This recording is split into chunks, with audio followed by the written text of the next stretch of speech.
Okay guys, welcome to my channel. I'm going to do a quick guide on how to generate as many coins as possible to unlock the skins as fast as possible.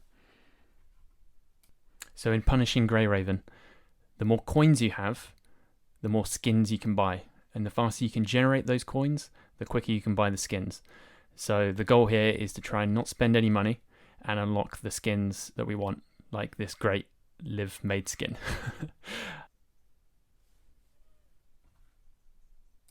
So Kuro Games has made it slightly complicated to understand the journey from coins to skins.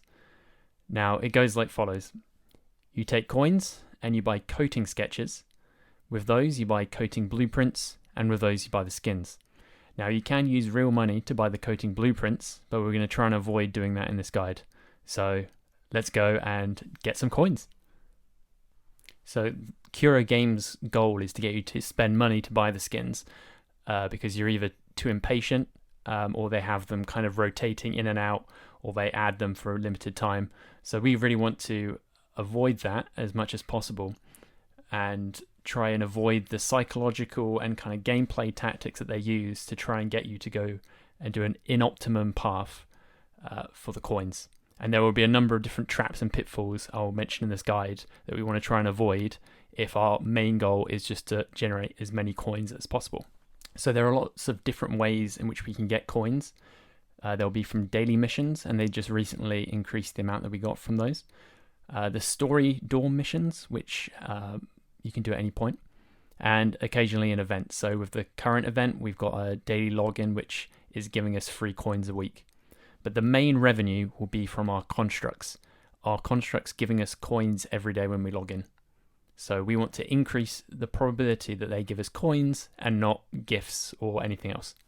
So as I mentioned, constructs will be our main source of coin income. Now you can see here I've got 13 out of 16 currently available constructs. However, with each new patch, they'll add new constructs. And even if you don't roll on the S rank ones, the A rank ones will be easier to obtain. So you'll very quickly, over the course of, say, a year, have a much greater number of constructs, and your daily coin revenue will increase as long as you can maintain those constructs and provide them with everything they need, which I'll go on into in the next part. So the constructs stats in the dorm are very different from their combat abilities. You can see each construct stats in this screen I'm showing here, and they have 3 possible stats: comfort, beauty, or utility. Now they can only have 2 of the 3, and one will be their main stat and their substat for purposes of this video. Now the maximum level, they're going to need 6,500 comfort points in the case of Nanami for her main stat, and 3,500 beauty stats in terms of her substat. She doesn't need any utility points, so any room that has utility-based furniture will be a waste. And you can see here that our total needs to be 10,000. So if we hit both of those comfort and beauty marks, we'll have all 3, and she'll be at the max level. She'll have the max stamina recovery, max mood recovery, and have the highest probability of giving us coins every day, which is where we want to be. So to keep all our constructs, as you unlock more and more, you need rooms to put them in.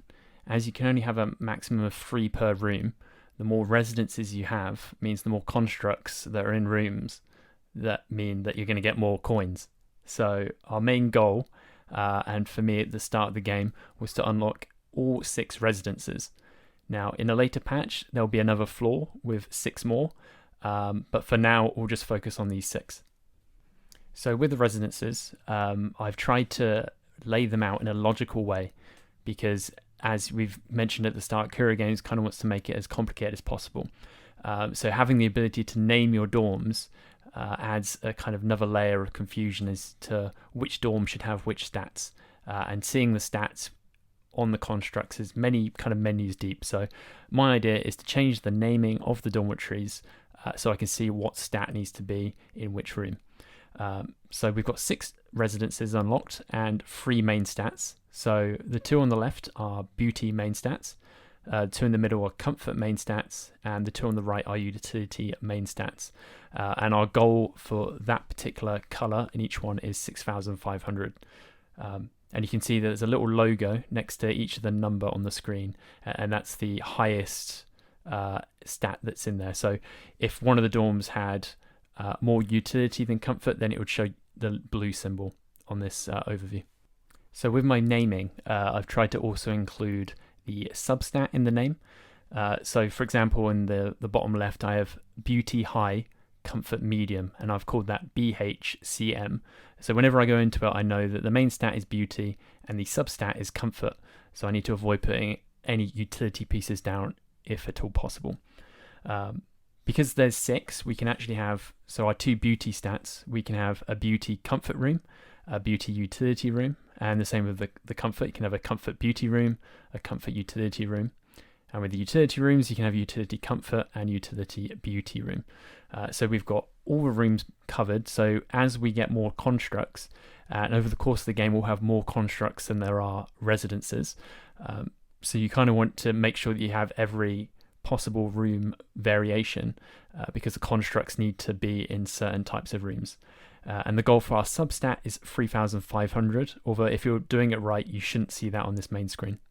So putting constructs in the rooms, if you come to the members screen of a room and you're assigning constructs to the room, this is what you want to look for. So we've got here on the left, Cariana and the other Cariana and Lee. They both, all 3 of them, their main stat is comfort and their substat is utility. So they can all be in one room, and luckily I've handily named the rooms, so they're all going in the comfort high, utility medium room. So that's kind of a perfect room, and we don't have to touch that. And as long as the constructs don't hate each other, it should be fine. And you can see who hates and who's friendly on each of their screens. And you can see here on the right, we've also got another perfect match where we've got Watanabe, Liv, and Bianca. They all like each other, and their main stats are all utility, and their substats all comfort. So this is the kind of goal you want to get to in each room. So naturally, at the start of the game, you won't have all the constructs, and we have limited options. So on this screen, you can see that our beauty comfort room with Liv and Kamui, they're fine, but we can only match 2 that kind of match that room specification. With Liv in the middle, she's our only beauty high, utility medium. So again, as we unlock more rooms, we can kind of make sure to separate them off. Now, on the right, our comfort high, beauty medium rule. The 2 Nanamis work great here, but we've got a leftover Lucia who wants comfort and utility. Now, unfortunately, you've just seen the last 2 rooms are full for those kind of specifications. So we're just going to go on the main stat. So if you have any leftover constructs, just go on their main stat. Because as you increase a room's level, you will eventually get a few utility pieces.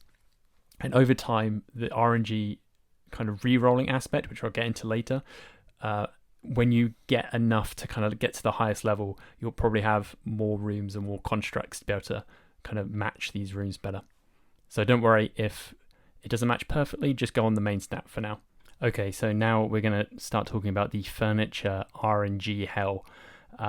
So if you thought other games were bad, like Genshin Artifacts or any other kind of loot-based game, the hidden RNG hell is actually in the furniture creation aspect. So this is something you're going to have to gamble on a number of different types of objects to be able to obtain the highest possible stats for your furniture. And you will have to try and get the best possible outcomes to achieve the highest kind of happiness and mood level of the constructs. So this is what you're aiming for, and we'll jump into how the RNG works now. So like the constructs, there's different kind of levels of ranking. So it starts off with C, B, A, and then S tier items, with S tier being the gold ones, the A tier being purple, B being blue, and C being green. When we try and create furniture, our goal is to get purple or golds, ultimately golds, but in this early stage, it's okay to kind of keep purples for now, but I would recommend recycling blues or greens unless you're trying to do the dorm missions, which I'll get to later. So that's what they look like, and hope that you get purples or golds. So when you're making objects and furniture, first you pick what kind of decor or furniture type you're going to build, and then you're on a screen where you assign coins up to 10 and a minimum of 3 to build the object.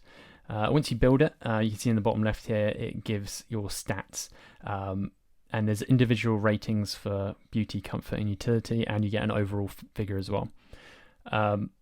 The way this works is the higher number of coins you put in, a maximum of 10, the highest chance of purples and golds you're going to get. So if you want to kind of roll for objects that are going to stay permanently in your residences, go for 10 coins. I would recommend to only put coins into a single stat. The reason because later down the line you'll have a number of different rooms that you need to kind of put the right furniture in. Now, if you have multiple furniture with mixed stats, it's going to be difficult to micromanage and decide which furniture goes where if you've got half your stats in beauty and half of them in comfort. Now, if you just kind of roll the highest rank beauty sofa and the highest rank beauty or comfort sofa and the highest rank utility sofa, you then know that, okay, this is a max utility. I can move that into my utility room if I need more main stat or if I need more substat. So I would recommend only doing a single stat, just so it's easier to manage. Because just imagine them like Skittles. Like if you're trying to put kind of these candies or whatever into their own separate colors, it's easier to do if they're not kind of mixed and melted into each other. That would be my recommendation for there. Now, in terms of the types of objects, you can see here on the decor screen, the first choice is floor, wall, ceiling, and then we've got a number of large objects, and then it's small objects and accessories. Now, what I found is floors, walls, ceilings, and large objects all have the highest possible values of about 500 to 450 in the kind of highest range of the RNG. Whereas like a gold, small, or an accessory might have a maximum stat of 200. So that will be important later on, but just keep that in mind that you can potentially get higher overall stats from the floors, walls, ceilings, and large objects. So those should be your priority. So what furniture do you craft first? Now, this is a situation where you have kind of a lot of decor coins to be able to craft things, but your first goal for any room is to get the wall, floor, ceiling, sofa, shelf and bed into your main stat, and you want to roll for purples or golds as high as you can for those objects, because every room needs a wall, every room needs a floor, ceiling, a sofa, a shelf and a bed to do the kind of construct events. So some constructs will be tired and want to be put on the sofa, they might want to look at the shelf or go into the bed. So you need at least one of those. And my advice to you guys is to focus on the main stat for that particular room for the first furniture, because that's kind of guaranteed stats and your base value that you're going to build from. So now we get to the juicy part. How do you build your room to be as efficient as possible? Now, for people who've played Genshin and seen how people have done teapot realm currency farming with the silk screens, this is very much a similar way of doing it. So on the left, near the door, you want to put your bed, your shelf and your sofa, that are kind of the minimum requirements for the room. And you just want to have a nice kind of sliver of a corridor so the free constructs can move about. But on the right hand side of the room, what I've discovered is you can easily put 7x4 sofas in there. So if you did max rolls on all of those, that'd be a total of 14,000 points and more than enough to kind of max out the stats for your constructs, as you only need 10,000. So with this again comes back to the point of using all your coins in one single stat. Out of those 28 sofas, you can put however many you need to hit your main stat goal or your substat goal, and you can kind of move them around between different rooms to maximize how many constructs have the highest levels. Now, this is obviously not kind of Animal Crossing, it doesn't look aesthetic, but this is the sole way of min-maxing the dorm and increasing the amount of coins you get as quickly as possible. Now, you could slowly get S-rank items of different kinds and make it look pretty, but you're going to be getting less coins for a longer period of time. So this is a way of accelerating your coin generation as fast as possible. So we've mentioned how many decor coins it costs to create the base sofa, which would be 10. And if you were lucky and you got an S rank sofa on your first roll, it costs you 10 decor coins. Now, obviously, you're going to have to re-roll. And in my experience, I've done anything from a couple of rolls to 10 or 20 to get an S rank or a really good high purple.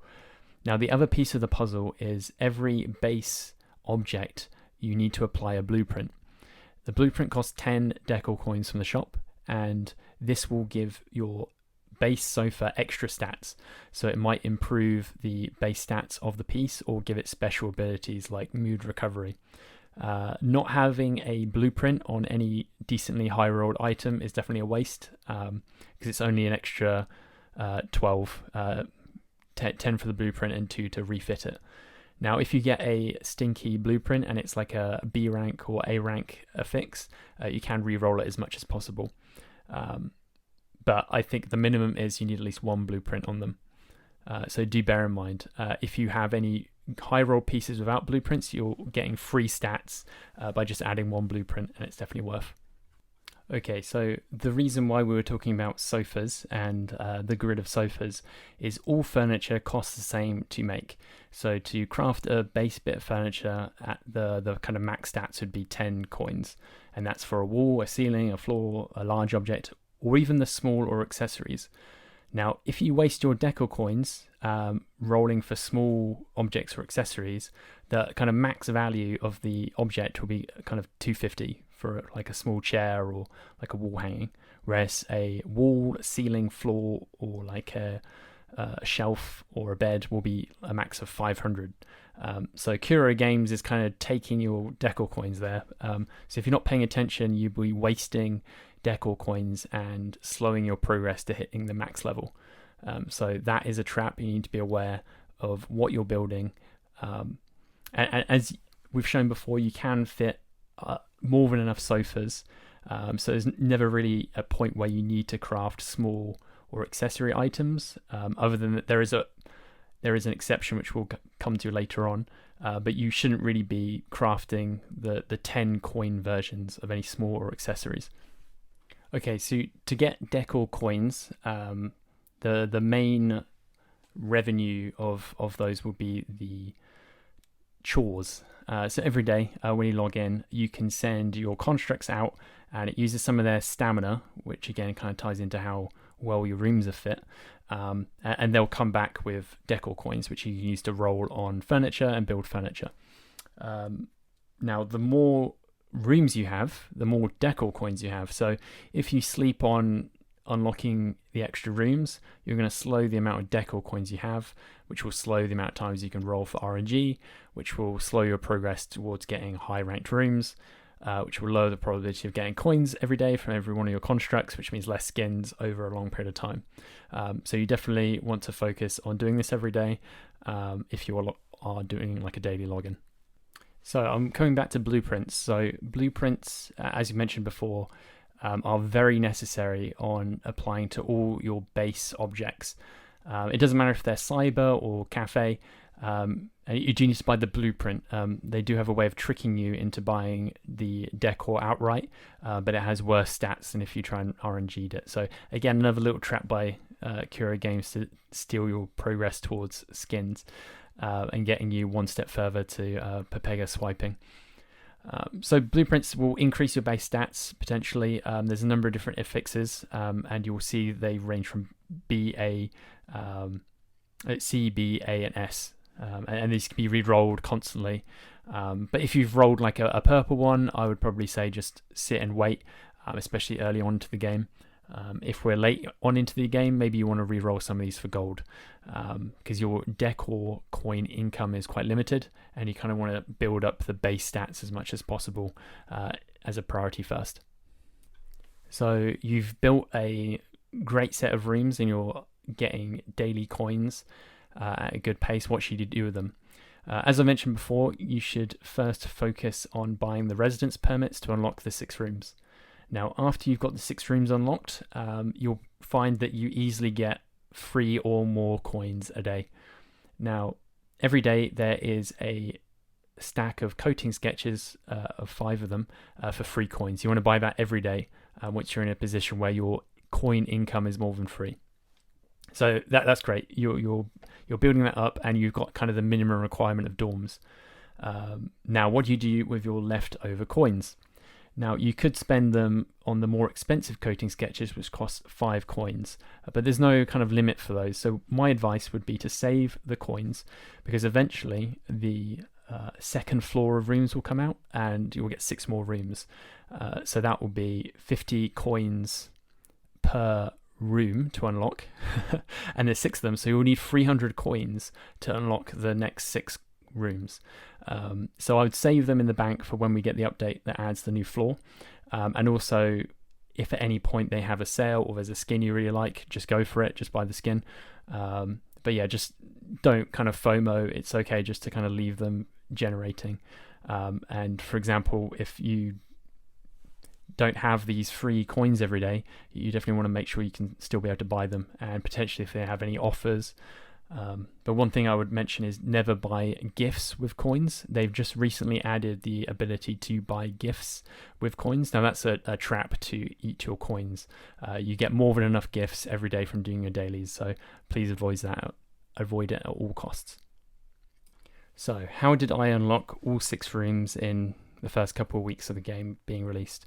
Now, I did that by using the dorm missions, the story missions. Now, there's a number of coins you can get very quickly by just sitting and doing the dorm. You just need maybe a couple of thousand decor coins, which maybe if you've been sleeping on the dorm and not really been doing a deep dive into, you might already have a big stack of decor coins you don't know what to do with, which is great. So I previously mentioned you only want to craft walls, floors, ceilings, and large objects. Now this is where you'll start crafting small or other kind of hanging things that aren't necessarily those. Now, the minimum cost to make 1 bit of furniture is 3 coins, but when you recycle it, you get 2 coins back. So to make any kind of furniture at the lowest level is only 1 coin.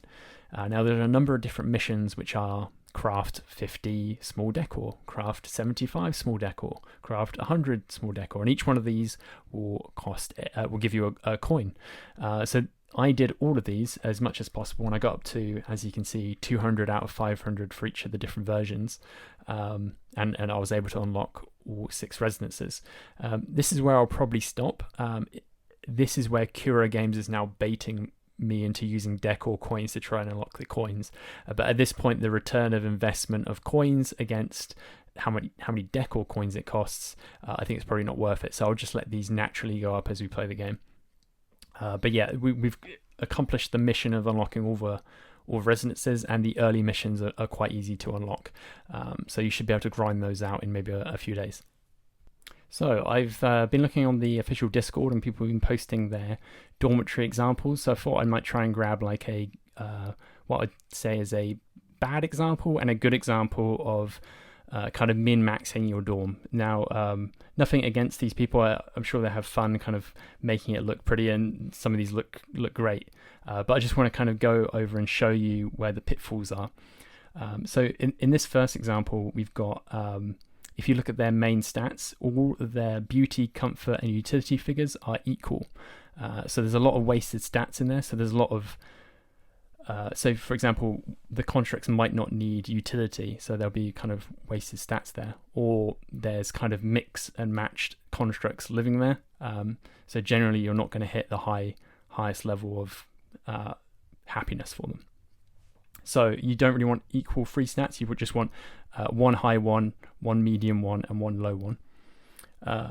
Another kind of negative is there are a lot of very large objects. So there's 3 beds, kind of unnecessary.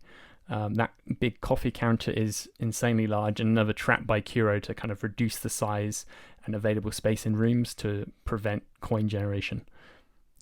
Also, you can see that he or she has used blueprints on some of the things like the walls, the coffee counter, and like one of the sofas. But the majority of items are the default setting, so there's a lot of kind of missing stats that could be spent here. And generally this is a lot of decor coins wasted at the start of the game, building objects that will be difficult to max out a room for. So now we get on to kind of a more good example.